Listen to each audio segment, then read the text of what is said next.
Hi, my name is Ceara and welcome to a new video. It has been a while since I've actually talked about books that I have read on this channel, so it's going to change today.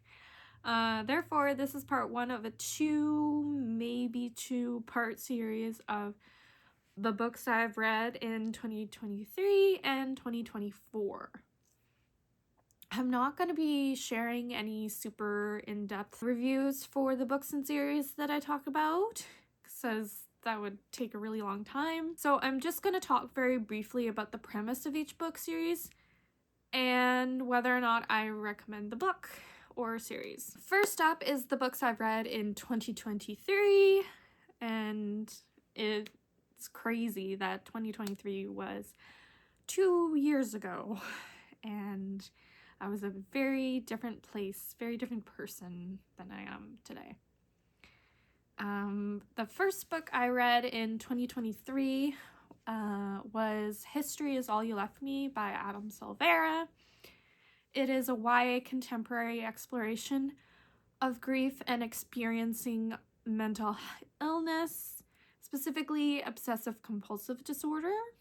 The plot is Griffin's first love dies in a drowning accident, and he turned to his former boyfriend's current boyfriend in order to cope with those feelings.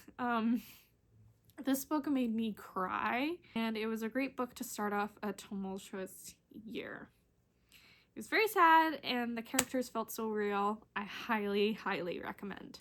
Next is Please Ignore Vera Dietz by A.S. King. This is another young adult story exploring grief. Vera had spent basically her whole life secretly in love with her best friend, but then he dies in mysterious circumstances and is accused of a horrible crime, and Vera knows that he didn't do it, and she knows more than she's letting on, but she won't let the reader know.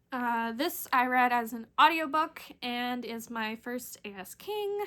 This was really good, and parts of this book really resonated with me. Although I didn't think it was perfect, I still really recommend it. Next thing I read is the Heartstopper Yearbook by Alice Oseman. This is an extra add-on of content to the Heartstopper graphic novel series. It includes like a mini comic, some character profiles and stuff like that. It was cute. I didn't really rate it, but it was enjoyable all the same, and I would recommend it if you're into the Heartstopper series and you want some more information. The next thing I read was Solitaire by Alice Oseman. It follows Tori Spring, sister to Charlie Spring from Heartstopper. It was part contemporary, part mystery, and there is a blog called Solitaire that is terrorizing Tori's school and community, and she gets wrapped up in what's happening and sort of the mystery of it all. I listened to this on audiobook, and it took a really, really long time to get through. It was like months, and sometimes it was kind of a slog. However, it was nice to see the origins of the Oseman verse, which basically means like all her books are sort of in series or sort of connected in certain ways. The next thing I read was a manga, and that was Boy Meets Maria by Peyo. In this manga, the main character, Tagaq, wants to be an actor, so he joins his school's drama club, and he meets Maria and falls like head over heels in love with her, but then is told Maria is a boy. And it was very sweet on that end of things, but some parts were very, very dark. So trigger warnings for sexual assault, pedophilia, and rape. Next up is The Whisper Network by Chandler Baker. It follows a group of women at a large company whose CEO just died, and the replacement has had some sort of relationship or confrontation of sorts with each woman, and it was swept away by the people in charge. This novel sort of follows like a #MeToo movement within the company. Though the subject matter was really important, it was just okay to me, and I don't think I would necessarily recommend it unless you're interested. Next thing I read was Motherhood by Sheila Heti. This book was regarding the question of one woman, the author's journey of whether or not she should become a mother. I felt really kind of dumb reading this. I didn't really understand all of the hype, and I kept reading in order to try to figure it all out. I think I also listened to this on audiobook. I wouldn't really recommend it though. The next book I read was Split Tooth by Tanya Tagaq. This book was about an Indigenous girl growing up in Nunavut, Canada in the 1970s, and she gets pregnant. It's a magical realism story, poetic and lyrical, and it's dark as well. It was also an important story, but I couldn't give it a higher rating because it wasn't exactly what I expected. I still really recommend it though. The next thing I read was New Moon by Stephenie Meyer. This is the second book in the Twilight Saga, and this is the third time I've read this book.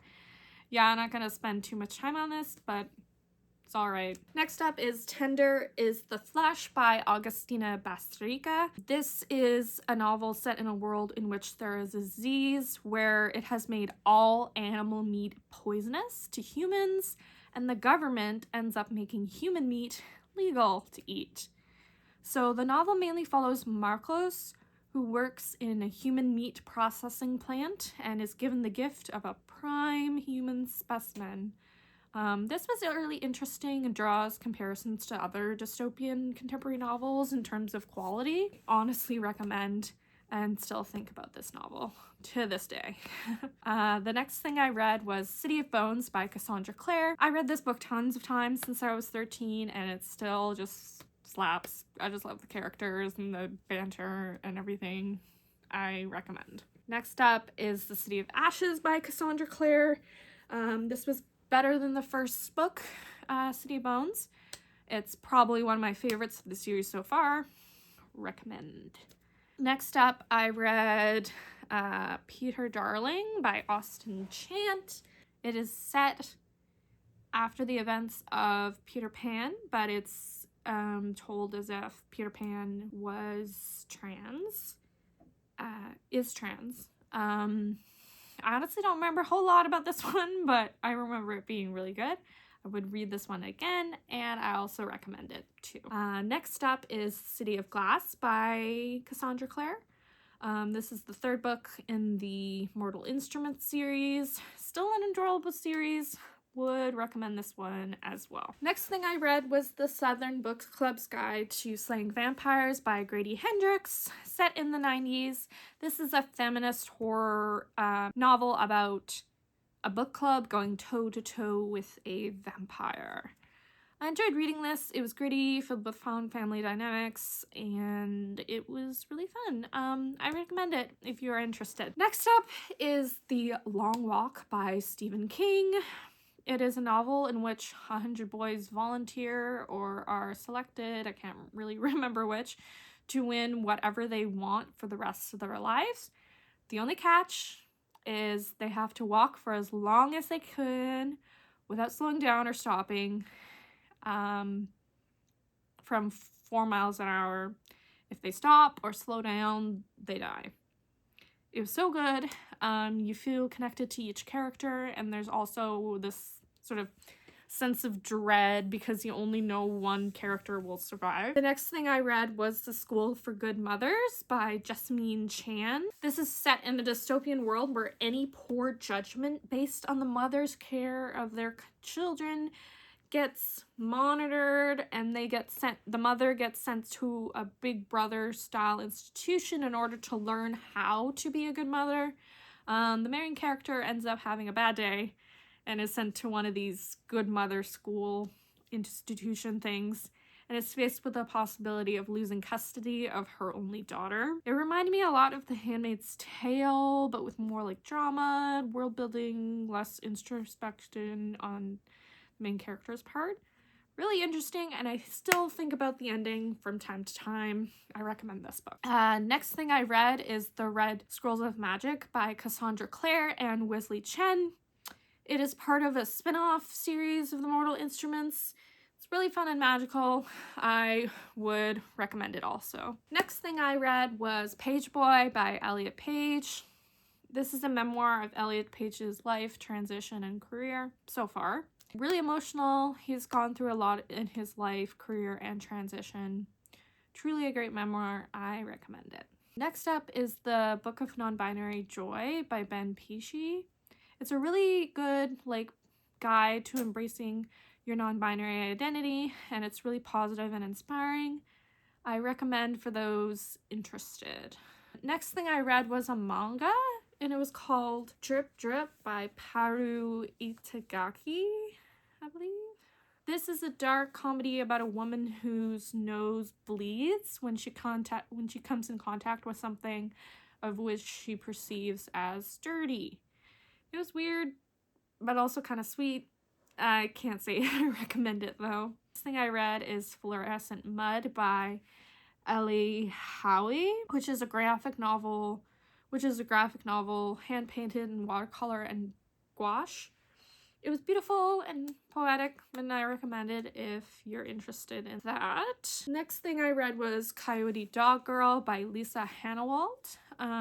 It is a graphic novel that subverts the tropes of westerns and has brightly colored, yet really abstract illustrations. I recommend it. Next thing I read was The Gigantic Beard That Was Evil by Stephen Collins. It is a graphic novel that critiques social norms and is a wonderfully absurd story about a really big beard. I highly recommend it. It was this close to being perfect. The next thing I read was Bastard by Max de Rodriguez, a graphic novel that follows two characters who are on the run from the law. It was really fast-paced, and the style of it was really cool, and I would love to get my own copy so I could read it again. Next thing I read was Autumn by Ali Smith. This is the first in Smith's seasonal quartet. It's about a character and their neighbor throughout their life. It was really good. And my first Ali Smith, I would recommend checking it out. Then I read the next book, Winter by Ali Smith. It's about 4 people converging on a house in Cornwall for Christmas. I didn't really like this much as Autumn, so I don't think I would recommend it, but if you want to read the whole series, then do as you will. Next up is Lost at Sea by Brian Lee O'Malley. This is a graphic novel and a road trip exploration of adolescence. Not as good as I thought it would be, but still pretty decent. By the same author of Scott Pilgrim. The next thing I read was Spring by Ali Smith. It was my favorite of the seasonal quartet so far. It discusses immigration and other political topics. I highly recommend it. Next thing I read was a manga, Boys Run the Riot, Volume 1 by Kyoto Gaku. This was a reread about a trans boy who creates a fashion line. It's really sweet and it's about friendship, and I recommend it. The next thing I read was The English Understand Wool by Helen DeWitt. This is a novella about a really rich person telling their story. I don't want to give too much away, but I really, really recommend it. Then I read Sharks in the Time of Saviors by Kawai Strong Washburn. It's a beautiful story about a family from Hawaii finding meaning and purpose and connecting to their ancestors and their heritage. It's really not for the faint of heart. It's tons of trigger warnings. It's really dark at times, so look into that if you're at all interested. Next thing I read was Johnny Appleseed by Joshua Whitehead. It is about a two-spirit indigiqueer person getting their life together and surviving. I really recommend it as well. Next up, I read Carmilla by J. Sheridan Fanu. This is kind of like predecessor to Dracula by Bram Stoker. It's really interesting and contains some lesbian subtext. I recommend reading the edition with the footnotes from Carmen Maria Machado, which really kind of fill in some of the holes that the story has. That's the version I read, at least. Next thing I read was Genderqueer by Maya Kobabe. It is a graphic novel memoir about Maya growing up and trying to figure out and accept their queerness. Then I read Woman Eating by Clare Coda. This is a book about a young vampire trying to avoid drinking blood. It is about art, misogyny, and sexism, and wasn't exactly my favorite. It's still enjoyable. One of those weird girl fics, one of those weird girl books, so yeah. The next thing I read was Boy Parts by Eliza Clark. This book is about a photographer in Northern England who has a distinct personality, and subjects in her photographs are men who she engaged with and often has relations with. Not exactly what I suspected, but I really enjoyed it. It had a super distinct narrative voice. I was truly loving all the books I read, weird books I read in 2023. I would also recommend this one. The next thing I read was So You've Been Publicly Shamed by John Bronson.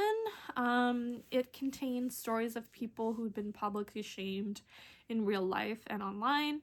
I thought I would like this more than I did. It was probably overhyped. I skimmed some of this book, to be honest, so I don't really recommend it unless you're really interested. Finally, the last book I read in 2023 was The Secret History by Donna Tartt. It seemed too hyped, all said and done, as it took me a while to read, and I felt like I wasn't as vested in it as I was supposed to. It was still enjoyable, and the vibes had me invested in the plot and the characters. And it's about a group of students studying classics in university. And yeah, so I hope you enjoyed this video where I shared the books I read in 2023. Please tune in for the next video where I share the books I read last year in 2024. Please comment down below if you have read any of these or what book that you've read a few years ago that has really stuck with you. Thanks for watching. Please like and subscribe if you like my content and want to see more. Thank you and goodbye.